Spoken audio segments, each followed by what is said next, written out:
बात आज की चैनल के कार्यक्रम चुनाव चर्चा में मैं सुरेंद्र चतुर्वेदी आपका स्वागत करता हूं। मैं सुधीर तोमर आप सभी का हार्दिक स्वागत और अभिनंदन करता हूं। दोस्तों, जैसा आपको मालूम है कि चुनाव चर्चा में हम चुनावों के दिनों में होने वाली नई नई गतिविधियों को आपके सामने रखते हैं। अभी आज जो घटना पूरे 8 विधानसभाओं में चर्चाओं में है वह है 3 टिकट जो कांग्रेस द्वारा दी गई है। लंबे इंतजार के बाद अजमेर दक्षिण से टिकट दी गई हेमंत भाटी की जगह द्रौपदी कोली को। दूसरी टिकट दी गई जो कि बहुप्रतीक्षित थी, लग रहा था कि किशनगढ़ से जिन्होंने अपना विकास चौधरी उनको ही टिकट मिलेगी और मिली भी उन्हीं को। तीसरी उम्मीद जो की जा रही थी अजमेर से ब्यावर से, उस ब्यावर के अंदर जो टिकट दी गई है वो पारस पंच यानी पारस जैन को दी गई है, जबकि कल्पना और इंतजार मनोज चौहान को भी था। ऐसी स्थिति में क्या हालात चल रहे हैं मसूदा में, क्या हालात चल रहे हैं अजमेर दक्षिण के अंदर, क्या हालात चल रहे हैं किशनगढ़ में, क्या हालात चल रहे हैं ब्यावर में, इस विषय पर आज हम बात करेंगे। तोमर साहब, आपका स्वागत कि आप आए। और हम देखना चाहते हैं कि अभी अजमेर से अगर बात की जाए, अजमेर उत्तर की तो अभी टिकट मिली नहीं है और उसकी मुझे नहीं लग रहा है कि बहुत जल्दी मिलेगी। ये तो लास्ट मोमेंट पर मिलेगी, जब तक कि धारीवाल, महेश जोशी और धर्मेंद्र राठौड़ का मामला सेट राइट नहीं हो जा सकता, तब तक कुछ नहीं कहा जा सकता किससे टिकट मिलेगी, ये असमंजस। लेकिन अच्छी बात यह है कि इंतजार नहीं करना पड़ा और अजमेर दक्षिण से द्रौपदी कोली को टिकट दे दी। द्रौपदी कोली को टिकट देने को आपकी किस तरह से ले रहे हैं? द्रौपदी कोली जी को टिकट देना, तो द्रौपदी कोली जी निश्चित रूप से टिकट की दावेदार तो थी ही, लेकिन द्रौपदी कोली जी का जो इतिहास है वो भाटी परिवार के समर्थन से आगे बढ़ने का इतिहास है। भाटी शंकर सिंह जी भाटी ने द्रौपदी कोली को अपना स्नेह भी दिया और आशीर्वाद भी, और उन्हीं के बलबूते या उन्हीं की मार्गदर्शन में वो अपने सामाजिक जीवन में आगे बढ़ी और वो इस बात को सहर्ष और सब लोगों के मध्य स्वीकार भी करती आई हैं। लेकिन जगह जब ऐसी आई कि भाटी परिवार के कुलदीपक हेमंत जी को टिकट मिले अथवा द्रौपदी जी को, तो हेमंत जी ने कभी कल्पना भी नहीं की थी कि द्रौपदी जी उनके मुकाबले द्रौपदी जी को वरीयता देकर के टिकट दिया जा सकता है जी। और ऐसी स्थिति में सबसे बड़ी बात है, ऐसी स्थिति में जब सचिन पायलट के आप खास सिपे सालार माने जा रहे हो और टिकट फैसला करने का ये कह चुके थे कि अजमेर जिले के फैसले जो होंगे वो सचिन पायलट के कहने पर होंगे और हो भी रहे हैं, लेकिन ये पेच ऐसा कैसे अटका कि हेमंत भाटी को न देकर एक नए चेहरे को दिया गया, और वो भी नया चेहरा ऐसा जो कम से कम आर्थिक मामलों में तो कमजोर ही माना जा सकता है, लेकिन फिर भी एक प्रजातंत्र के अंदर वोट लेने देने, टिकट लेने देने, इलेक्शन लड़ने सबका अधिकार होता है और एक संवैधानिक अधिकार का प्रयोग करते हुए द्रौपदी कोली को उतारा गया है। आप कुछ और भी बात कह रहे थे। मैं इस बारे में ये कहना चाहता हूँ, इस टिकट के दिए जाने की नींव में पहला पत्थर उस दिन रखा गया जिस दिन से सचिन पायलट अपनी आक्रोश यात्रा को अजमेर आरपीएससी से शुरू कर जयपुर तक ले गए थे जी। उस दिन जिस समय सचिन पायलट की यात्रा आरंभ होनी थी, उसी समय धर्मेंद्र जी राठौड़ साहब ने एक अजमेर क्लब में अपने समर्थकों की मीटिंग बुलाई थी जी। और ये बात काफी चर्चा में रही थी कि हेमंत भाटी जी वहां करीबियों में पाए गए और हेमंत भाटी जी से उनकी करीबी जो धीरे धीरे ही सही बढ़ती गई, ये सचिन पायलट को रास नहीं आई होगी। और गहलोत साहब की वरीयता सूची में हेमंत भाटी कभी थे ही नहीं, तो ऐसी स्थिति में सचिन पायलट ने उनके लिए बहुत जोर नहीं लगाया और गहलोत साहब निश्चित रूप से उनके साथ थे ही नहीं। तो इसी के पीछे ये कारण है। बिल्कुल ये कारण भी है इसका कारण। और तोमर साहब, मैं ये समझता हूँ कि सचिन पायलट जो है वो कान के कच्चे हैं, अशोक गहलोत की तरह नहीं है कान के पक्के। उनको जरा सी भी कोई सूचना दे दी जाए, चाहे वो विश्वसनीय हो अविश्वसनीय हो, और जरा सा भी उनको कह दिया जाता है तो दिक्कत आती ही है। और मुझे इस बात का वो है कि किस तरह से उन्होंने नसीम अख्तर को टिकट देने में विरोध नहीं किया या बिल्कुल खामोशी के साथ में स्वीकार कर लिया कि नसीम अख्तर को टिकट दी जा रही है, क्योंकि मुझे तो ये जानकारी भी है कि उनके बारे में भी यही बात सचिन तक पहुंचा दी गई थी कि नसीम जी भी दोनों तरफ पैर रख रही हैं, अशोक गहलोत से के भी साथ रहती हैं और आपको भी साथ दे रही हैं। लेकिन यात्रा के दौरान भी यही हुआ था कि यात्रा के दौरान उनके पति इंसाफ अली कहीं नजर नहीं आए थे। एक आध दो जगह उन्होंने अपनी शक्ल दिखाई और वो वहां से चलते बने, और ये बात उनके सचिन के समर्थकों ने उन तक पहुंचा दी थी।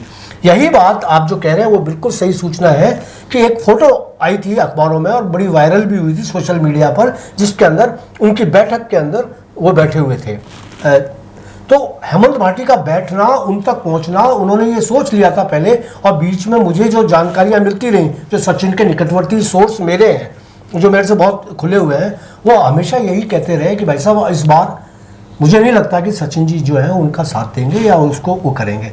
लेकिन द्रौपदी कोहली का आना निश्चित रूप से एक अप्रत्याशित है और वो आई है। अच्छी बात है कि एक गरीब परिवार से, निम्न मध्यम वर्गीय परिवार से कोई अगर महिला पढ़ी लिखी जो डॉक्टर है, आपको ये जानकारी बता दूं कि डॉक्टर द्रौपदी कोहली है और उन्होंने डॉक्टरेट किया बाकायदा, तो ऐसी पढ़ी लिखी शिक्षित महिला अगर आती है तो कम से कम अजमेर दक्षिण के अंदर एक दरवाज़ा खुला है कि दूसरा विकल्प, वरना चल ये रहा था तोमर साहब कि पापड़ की तरह कभी भाटी परिवार, कभी अनीता बघेल, और अनीता बघेल तो 20 साल से वो कर रही है, तो निश्चित रूप से एक नया चेहरा उसमें से निकला।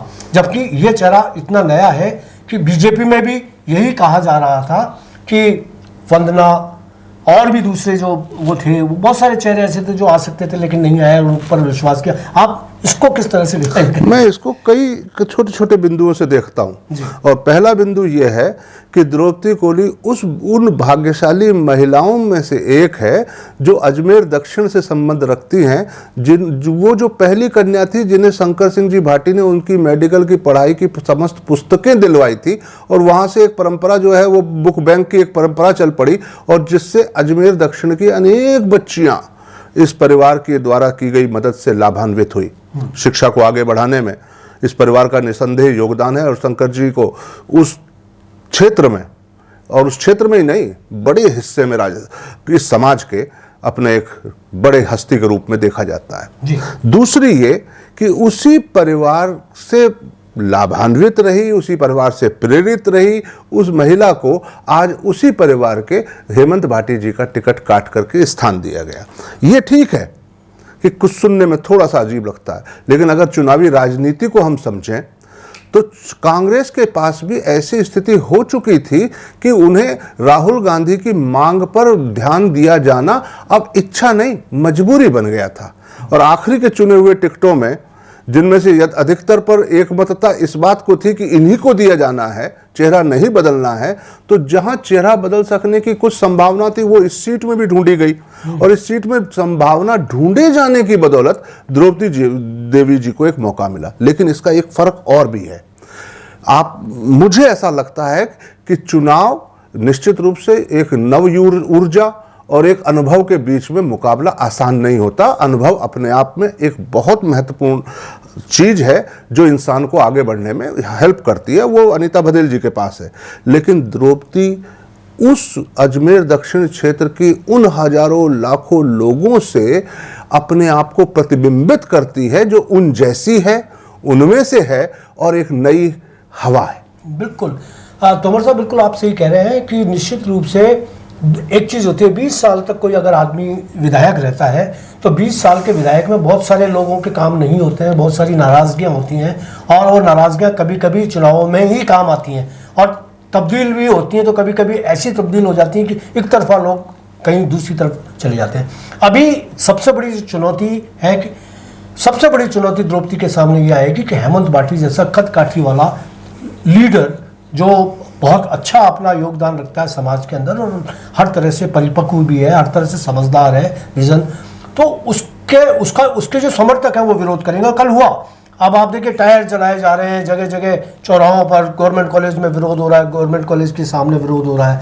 और आज मुझे ये जानकारी मिली है कि वो अपनी ये टिकट बदलवाने के लिए भी प्रयास कर रहे हैं और वो खड़गे जी से मिलने के लिए हेमंत भाटी गए हुए हैं अपने साथियों के साथ में।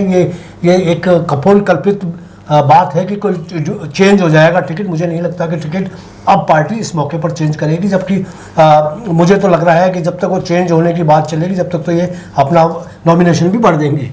तो ये है, तो ये ठीक है, होता है, हर जगह होता है। अब आए अपन बात करें जैसे ब्यावर पर। नहीं, अभी इस विषय में एक बात कहनी मेरी मन कर रहा है कि कहूं, और वो ये है कि सिर्फ कल्पना करें अजमेर दक्षिण के लोग कि अगर आज शंकर सिंह जी भाटी जीवित होते और एक उनकी मानस पुत्री और एक उनका जैविक पुत्र वो जो 2 बार अपने क्षेत्र की जनता का विश्वास जीत नहीं पाया, भले ही कारण कुछ भी रहे हों, और एक मानस पुत्री जिसे बनाने में भी उनका ही शंकर सिंह जी का ही योगदान है, तो आज शंकर सिंह जी क्या द्रौपदी देवी को आशीर्वाद देते? अगर शंकर सिंह जी आशीर्वाद देते तो हेमंत जी को देना चाहिए, और क्षेत्र की जनता जो इस विचारधारा और इस परिवार के साथ अपने संबंध मानती है, उन्हें सबको देना चाहिए। बिल्कुल बिल्कुल। मुकाबला ऐसा हो जिसमें नव संभावनाओं और अनुभव के बीच जंग हो, बिल्कुल, और बराबरी का हो। ये बात सही है, आपकी बात से मैं सहमत हूँ कि हेमंत भाटी अगर साथ देते हैं तो ये एक कांग्रेस के लिए बहुत अच्छा स्थिति होगी, एक संदेश भी अच्छा जाएगा, और कम से कम उनके लिए भी संदेश अच्छा जाएगा कि उनके परिवार की कृपाओं पर जिसने अपना स्वरूप विकसित किया हो वो महिला अगर आ रही है और उस पर ये भी आशीर्वाद देते हैं तो ये एक अच्छी बात होगी। मैं आपको ब्यावर लेके चलता हूँ। ब्यावर में सब ये हुआ है कि पारस जैन जो पिछली बार इलेक्शन हार गए थे, हालांकि बहुत कम मतों से हारे थे लेकिन हार गए थे, और शंकर सिंह रावत जो हैं उन्होंने चुनाव जीता था, इस बार भी उन्हीं को टिकट दिया गया है, और शंकर सिंह के अगेंस्ट में जो पारस जैन को खड़ा किया जा रहा है तो ये सोचा जा रहा है कि इसके अलावा विकल्प था नहीं, वैश्य समाज को टिकट कांग्रेस को देना ही था, क्योंकि ये विरोध का हो रहा था कि वैश्य समाज के हम कहीं भी नहीं आते, ना भारतीय जनता पार्टी हमें वोट देना चाहती है, टिकट देना चाहती है, ना कांग्रेस देना चाहती है। ऐसे में कांग्रेस ने बाजी मारी और उन्होंने पारस जैन को वोट अपनी टिकट दे दी, लेकिन वहाँ भी वही स्थिति है। वहाँ सोहन सिंह रावत के जो पुत्र हैं मदन सिंह चौहान जो हैं वो उनके भी अच्छे फॉलोवर्स हैं, वो भी बहुत मजबूत कद्दावर काठी के नेता माने जाते हैं, उनकी भी अच्छी युवाओं में पकड़ है, अपनी जाति समुदाय में भी पकड़ है, और दूसरी जातियों में भी पकड़ है। ऐसे में उनका नाराज होना भी जायज़ है, और कल चांग गेट के ऊपर उनके समर्थन में भी लोगों ने नारे लगाए और उन्होंने भी कहा कि जो जनता चाहेगी वो मैं हो जाऊँगा। तो मुझे ये डर है कि वो भी निर्दलीय उतरने वाले हैं। ऐसी स्थिति के अंदर जो स्थिति क्या बनने वाली है ब्यावर? मूल बात यह है कि हम किसी दल विशेष के समर्थक नहीं हैं जी, हमें तो वर्तमान में जो स्थितियां हैं उनका विश्लेषण करना है, बिल्कुल। यही चुनावी चर्चा है जी। और इस चर्चा को अगर हम ध्यान से देखें तो वैश्य समाज के लिए एक सुखद परिस्थिति है, पहली कि उनके समाज के एक व्यक्ति को टिकट मिला जी, दूसरी 8 का मतलब है 16 सीटों पर, जो भाजपा की 8 और कांग्रेस की 8, 16 सीटों में एक वैश्य समाज को कांग्रेस ने टिकट दिया, तो वैश्य समाज की एक संतुष्टि हुई। दूसरी कि जहां तक शंकर सिंह जी रावत का सवाल है, उनका ये 5वां कार्यकाल होगा अगर वो विजयी रहे तो एक स्वाभाविक ऊब दर्शकों मतदाताओं के अंदर है जी है। जो स्वाभाविक ऊब है उसने ऐसे हालात भी दिखलाने शुरू कर दिए हैं कि इंदर सिंह जी बागावास और महेंद्र जी रावत दोनों कम से कम अभी ये तो कह ही सकते हैं कि अपनी नाराजगी व्यक्त कर रहे हैं। बिल्कुल कर अगर वो जब तक पर्चा दाखिल ना करें तो हम ये नहीं कहते कि वो निर्दलीय खड़े ही हो जाएंगे, लेकिन नाराजगी तो है। और अगर ऐसे में महेंद्र सिंह रावत इधर से खड़े हों, शंकर सिंह रावत भाजपा के उम्मीदवार हों और भगवान न करे इस तरह की बात सच साबित हो, लेकिन अगर मनोज चौहान जी कांग्रेस से बगावत करके मनोज चौहान जी खड़े हो जाएं तो ये रावत मतों के बंटवारे की कहानी होगी जी। और जब रावत मतों का इस तरीके से बंटवारा होगा तो ऐसे में इंदर सिंह जी बागावास, महेंद्र जी रावत और पारस पंच मुकाबले में, ये मूल रूप से इंदर सिंह बागावास और पारस पंच बचने वाले हैं मुकाबले में, क्योंकि तीनों रावत एक दूसरे का 3-5 कर देंगे। तो ऐसी स्थिति तो निश्चित रूप से बहुत ही आसान स्थिति बनती है अगर कांग्रेस के लिए देखें तो। बिल्कुल पहली बात, वैश्य समाज भरपूर साथ देगा क्योंकि उनके समाज को एक ही टिकट मिला है और भविष्य में अगर वो दावा कर सकें और सीटों पर भी तो उन्हें इस उम्मीदवार को जितवाना ही होगा। दूसरा कि वैश्य समाज के टिकटों का बंटवारा नहीं होगा, कांग्रेस के टिकटों का बाई एंड लार्ज बड़े लेवल पे बंटवारा नहीं होगा, सिर्फ रावत बटों में बंटवारा होगा। अब वो भी तब जब मनोज चौहान खड़े होते हैं। लेकिन एक तरफ भाजपा के टिकटों के मतों के बंटवारे की संभावना पूरी तरह दिख रही है, तो ऐसी स्थिति पारस पंच के लिए इस बार अनुकूल बनती दिख रही है। पारस पंच अनुकूल हो रहा है, लेकिन मुझे ये लग रहा है कि इंदर सिंह बाघावास जिस तरह से खड़े हुए हैं और जिस तरह से वो कांग्रेस मतों पर भी और बीजेपी के भी मतों पर दोनों पर बराबर चल रहे हैं, यही हाल महेंद्र सिंह जी को भी हम कमज़ोर नहीं आंकेंगे, क्योंकि महेंद्र सिंह जो है महेंद्र सिंह जी रावत वो सिर्फ रावतों मतों से नहीं बल्कि और दूसरे जो उनका समुदाय है वो जो वोट बैंक है उस पर भी वो आगे बढ़ रहे हैं धीरे धीरे। तो अभी फिलहाल तो कुछ नहीं कहा जा सकता, लेकिन आपकी इस बात से मैं बिल्कुल सहमत हूँ कि जब तक नामांकन पत्र वापस लेने की तारीख नहीं आएगी और जब सिनेरियो लास्ट में ये रह जाएगा अब ये बचे हैं, तब ही असली चुनाव चर्चा होगी जिस पर हम वैधानिक रूप से जो प्रामाणिक रूप से हम चर्चा कर पाएंगे। फिलहाल तो कयासों पर आधारित है, कहीं कुछ भी हो सकता है कि बाघावास जी को पार्टी किसी खास आश्वासन के बाद बैठा दे। लेकिन एक अच्छी बात है कि जिस समय हम आज चर्चा कर रहे हैं वो जनता के मूड को दिखा रही है जी। और जब पर्चा वापस लेने की तिथि निकल जाएगी तो वो चर्चा जो जनता का मूड है ये जनता की मजबूरियों में तब्दील हो जाएगा, क्योंकि उसके पास चॉइस गिनती की बची होंगी और उसे उनमें से ही किसी एक को चुनना होगा। आज ये संभावना है कि कल किसी को अगर जनता चाहती है तो वो सामने आ सकता है और खड़ा होकर दावा ठोक सकता है। बिल्कुल बिल्कुल बिल्कुल ठीक कह रहे हैं आप। तो ब्यावर का भी जो है एक आध दिन के अंदर स्थिति साफ हो जाएगी कि कौन कौन मैदान में है, कौन लड़ रहे हैं, या कोई घोषणा भी कर दे कि भाई हम, जैसे इंदर सिंह जी ने कह दिया कि मैं निर्दलीय लड़ूंगा और लड़ूंगा, उन्होंने घोषणा कर दी। और जब उनसे ये पूछा गया कि कहीं ऐसा तो नहीं होगा कि आप बैठ जाएंगे किसी दबाव में, तो उन्होंने ये साफ कहा कि मैं दबाव में नहीं बैठूंगा। अच्छी बात यह है कि उनके साथ अच्छी बात ये हुई कि उन्होंने निर्दलीय लड़ रहे हैं, लेकिन वो भारतीय जनता पार्टी से उन्होंने इस्तीफा नहीं दिया है और वो आज भी कहते हैं कि मैं भारतीय जनता पार्टी का कार्य करता हूँ। कल किसी एक चैनल पर उनका इंटरव्यू चल रहा था, वो बता रहे थे कि मैं तो भारतीय जनता पार्टी का कार्य करता हूँ और चुनाव जीतूँ या हारूँ मैं उसी में रहूँगा, पार्टी में पार्टी निकाल दे वो अलग बात है, बाकी मैं पार्टी के उसमें रीति नीति में विश्वास करता हूँ। तो ये एक बड़ी बात। ऐसे ही महेंद्र सिंह जी रावत हैं, वो भी यही कह रहे हैं कि मैं मतलब रीति नीति में तो विश्वास करता हूँ, मैंने कोई वो नहीं किया और मैं राष्ट्रीय धर्म से जुड़ा हुआ हूँ और मैं इस्तीफा नहीं दूंगा। लेकिन आप इधर देखें किशनगढ़ आ जाए तो किशनगढ़ में तो तोमर साहब आप देखिएगा कि उनको बहुत जल्दबाजी थी और उस जल्दबाजी में उन्होंने फैसला कांग्रेस में जाने का विकास चौधरी ने कर लिया और उसके खामियाजे उनको अभी फिलहाल भुगतने पड़ रहे हैं। मैं नहीं समझता कि बहुत ज़्यादा समय तक वो होंगे, क्योंकि आज एक बैठक हुई थी जिसमें मैंने उसका वीडियो देखा। उस वीडियो के अंदर नाथूराम सिंधिया उनके साथ बैठे हुए थे। अब कितना साथ बैठे हुए थे, शरीर साथ था, आत्मा साथ थी, उनके विचार साथ थे, उनके फॉलोअर साथ थे, ये कुछ भी नहीं पता। और मुझे यह मालूम है कि मैं वो खांटी का वो राजनेता है, वो इतनी आसानी से विकास चौधरी को स्वीकार नहीं करेगा ये लग रहा है। लेकिन अगर विकास चौधरी कहते हैं मेरे साथ है तो दिल बहलाने को गालिब ख्याल अच्छा है। विकास चौधरी किस तरीके से आगे बढ़ेंगे, आप क्या देखते हैं किशनगढ़? मैं विकास चौधरी के लिए इस बार अच्छी संभावनाएं देखता हूं जी। पिछली बार की परिस्थितियां ऐसी थी कि जाट मतों का त्रिकोणीय बंटवारा हुआ जी। अभी तक दोनों ही पार्टी भाजपा अथवा कांग्रेस दोनों ने ही जाट उम्मीदवारों को टिकट दिया है और निर्दलीय विधायक सुरेश टांक जी वहां हैं। तो जाट मतों का बड़ा स्तर पर बंटवारा नहीं हो रहा, जिनकी विचारधारा जिस पार्टी के साथ है वही रहेगी। ऐसी संभावना इसलिए ज्यादा है कि विकास चौधरी को सचिन पायलट नहीं अशोक गहलोत जी ही लाए हैं और नाथूराम सिंधिया जी की भी इस राजनीति के अंदर अपनी पूरी आस्था अशोक गहलोत जी पर ही है। बिल्कुल नाराजगी हो सकती है, लेकिन वो बुजुर्ग हैं, उनको मनाया भी जा सकता है। अगर उन्हें मना लिया गया तो विकास चौधरी के लिए संभावना कम नहीं है। और वो भी तब जब जीरो थी। अगर वो भाजपा में थे और भागीरथ जी को टिकट दे दिया गया था तो वहां जीरो थी। या तो उनमें सहन करने की क्षमता होती कि अगले 5 साल मेरा भविष्य तो है, भागीरथ जी का तो हो सकता है एक आध चुनाव और लड़े, लेकिन आगे का भविष्य तो उन्हीं का था।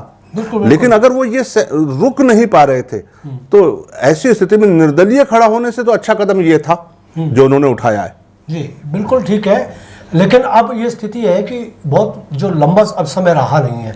अब मजेदार बात है कि सुरेश टांक ने पिछले 5 सालों तक बिना टिकट के इंतजार किए और अपना तन मन धन विचार वाणी संयम सारा लगा दिया उन्होंने, और वो अब तक वो पूरी की पूरी चुनाव प्रचार करते रहे और चुनाव प्रचार में आज भी वो बराबर लगे हुए हैं, उनको टिकट का इंतजार नहीं रहा। लेकिन अब स्थिति ये आएगी दोनों ही के लिए, विकास चौधरी के लिए भी और सांसद महोदय भागीरथ चौधरी उनके लिए भी, क्यों अभी तो वो अपनी पूरी लड़ाई जो है रूठे हो तो मना लेंगे वो वाली बात चल रही है, कि रूठों को मनाने में चल रही है। और कांग्रेस के जितने लोग नाराज हैं इतनी आसानी से तो मुझे नहीं लगता कि विकास चौधरी के पक्ष में आ जाएंगे, क्योंकि मैं इस समुदाय विशेष की जिद्द को समझता हूँ। ये जिद्दी कौम होती है, जिद पर आ जाए ना तो फिर ये टिकती नहीं है। और राजू गुप्ता के समर्थन में जिस तरीके से वहाँ खड़गे के पास जाकर दिल्ली में इन लोगों ने प्रदर्शन किया, जिसमें नाथूराम सिंधिया के पोते जो हैं वो भी मौजूद थे, और वो जो विरोध हुआ उस विरोध में इतने ठंडे छींटे डाले कि 1 सेकंड के अंदर वो सारे के सारे लोग सामने आ जाए, मुझे तो लगता नहीं है इसमें बड़ी नहीं, स्वीकारना और दिल से स्वीकारना बहुत आसान नहीं होता और खामोश बैठ जाना ही बहुत बड़ा विरोध होता है। हाँ। अगर आज की तारीख के अंदर नाथूराम सिंधिया कहे मैं तो बूढ़ा हो गया हूँ, मैं तो जा नहीं सकता, विकास मेरी शुभकामनाएं तुम्हारे साथ हैं, वो इतना कह देना भी जान लीजिएगा कि 5-10 हजार वोटों का इधर उधर हो जाना है, किसी एक बड़े राजनेता का खामोश हो जाना। बिल्कुल। तो इसके लिए अभी विकास चौधरी को बहुत मेहनत करनी पड़ेगी। और आज की स्थिति अगर देखी जाए तो मैं फिर कह रहा हूँ, हालांकि अभी से कहना बहुत जल्दबाजी होगी, लेकिन अभी आज के हालात में सुरेश टांक बहुत मजबूत स्थिति में है इन दोनों के मुकाबले में। हाँ, लेकिन एक अंतर है जी, मैं आपके राजनीति पर आधारित लेखों को अक्सर पढ़ता रहता हूं और पिछले कई वर्षों के लेखों के आधार पर मैं एक बात और भी जानता हूं, वो ये कि किशनगढ़ में चुनाव जीतने में एक और फैक्टर है जी, जो मतदाताओं से अतिरिक्त भी है, जो प्रभाव डालता है वहां के चुनावी परिणामों पर, और वो है अशोक पाटनी फैक्टर। जी, जी। और जहां तक मुझे जानकारी है, पिछली बार अशोक पाटनी जी की शुभकामनाएं सुरेश जी के साथ थी, और इस बार जब विकास बीजेपी में था और संघर्ष कर रहा था, तभी से उनका आशीर्वाद विकास के साथ है। तो उनका आशीर्वाद विकास के टिकट न मिलने पर, उसके दूसरे दल को ज्वाइन कर लेने पर, तो मुझे लगता नहीं प्रभावित हुआ होगा, क्योंकि अशोक पाटनी जी कांग्रेस और बीजेपी दोनों के स्तर से ऊपर हैं, वो दलगत राजनीति में तो विश्वास नहीं करते। तो अगर उनका आशीर्वाद विकास चौधरी के साथ रहा तो निश्चित रूप से एक बड़े क्षेत्र में, बड़े भूभाग में, बड़े संख्या में वोटरों को प्रभावित करने में विकास सफल होंगे। अब जब आपने ये मुद्दा उठा ही लिया है तो मैं आपको बता दूं कि उपराष्ट्रपति धनखड़ जी नगर सेठ अशोक पाटनी से मिलने के लिए गए थे जी। और वो ये चाहते थे कि विकास चौधरी को टिकट दे दिया जाए और उनको बीजेपी में टिकट मिल जाए क्या। तब नगर सेठ ने ये कहा कि नहीं, इस बार नहीं, इस बार मैं भागीरथ चौधरी के साथ हूँ, भागीरथ चौधरी को टिकट मिलना चाहिए और उनको मिलेगा। फिर उनका ये प्रस्ताव था कि फिर अशोक उनको बैठा दिया जाए, सुरेश टांक को बैठा दिया जाए, इनको टिकट देते थे। तो उन्होंने कहा ये संभव नहीं है, वो तो सुरेश टांक तो खड़ा होगा। ये बिल्कुल 200% बात सही है, क्योंकि ये मैं तस्दीक कर चुका हूँ जो लोग हैं इसमें पूरे इसमें किरदार उनसे। फिर उसमें ये हुआ कि साहब नहीं, तो फिर ठीक है, फिर क्या होगा, फिर ये होगा कि वो भागीरथ चौधरी को टिकट मिल गई। और नगर सेठ जो है उन्होंने विकास चौधरी को उस समय भी अगर वो चाहते तो अपना आशीर्वाद दे सकते थे, क्योंकि जब रक्तदान शिविर उन्होंने आयोजित किया था, जब 1,500-2 हज़ार लोगों ने रक्तदान किया था विकास चौधरी के कहने पर, तब उनके छोटे जो भाई हैं सुरेश पाटनी जी, वो उनको आशीर्वाद देने आए थे और उनको कहा था कि बेटा बहुत अच्छे काम कर रहे हो, हम तुम्हारे साथ हैं। वो हम तुम्हारे साथ हैं उस समय तक थे, लेकिन भागीरथ चौधरी का नाम आने पर वो पीछे हट गए। तो अब ये तो बात मानकर चलिए कि नगर सेठ का जहाँ तक सवाल है, नगर सेठ सिर्फ भागीरथ चौधरी के साथ है बाय ऑल मीन्स। अगर कोई मैसेज जाएगा समाज में या अपने वर्कर्स में या अपने मतदाताओं में, तो उनका भागीरथ चौधरी के पक्ष में ही जाएगा। उसका लाभ ना तो सुरेश टांक को मिलेगा ना विकास चौधरी को मिलेगा। और अगर इनके दिल से पूछ के देख लीजिए, ये खुद भी कह देंगे कि आप नगर सेठ वैसे ही देते रहे, तो वो है। अब तो निश्चित रूप से भागीरथ चौधरी जी की संभावना बहुत ज्यादा है, क्योंकि अनुभव में तो वो निश्चित रूप से आगे हैं ही। बिल्कुल बिल्कुल अनुभव है, और सहज सुलभ व्यक्तित्व के रूप में भागीरथ चौधरी को किशनगढ़ के सभी मतदाता जानते हैं, सभी लोग जानते हैं, और किसी से ऊंची आवाज में अक्सर वो बोल ही नहीं पाते। तो उनका कोई ऐसा बर्ताव जिसमें उन्होंने कहीं किसी से ऐसा बोला हो जिसे अशिष्टता की श्रेणी में रखा जा सके, ऐसा भी नहीं आता। हाँ, नहीं, वो तो बिल्कुल ठीक है। अनुभवी है। अभी फिलहाल जो है वही मैं कह रहा हूँ ना कि वो अभी बहुत थोड़ा सा गुत्था चल रहा है मामला। हाँ, तो जल्दबाजी है निष्कर्ष निकालना। तो दोस्तों, आज हमने चुनाव चर्चा की अजमेर दक्षिण, ब्यावर और किशनगढ़ की। कल हम किसी दूसरे मुद्दे पर आपसे बातचीत करेंगे। आपको कार्यक्रम कैसा लगा हमें बताएं। अगर आपको कार्यक्रम पसंद आया हो तो इसको लाइक करें, शेयर करें, हमारे चैनल को सब्सक्राइब करें ताकि हम आपसे जुड़े रहें। मैं आपका आभार व्यक्त करता हूं। आभार, बहुत बहुत आभार।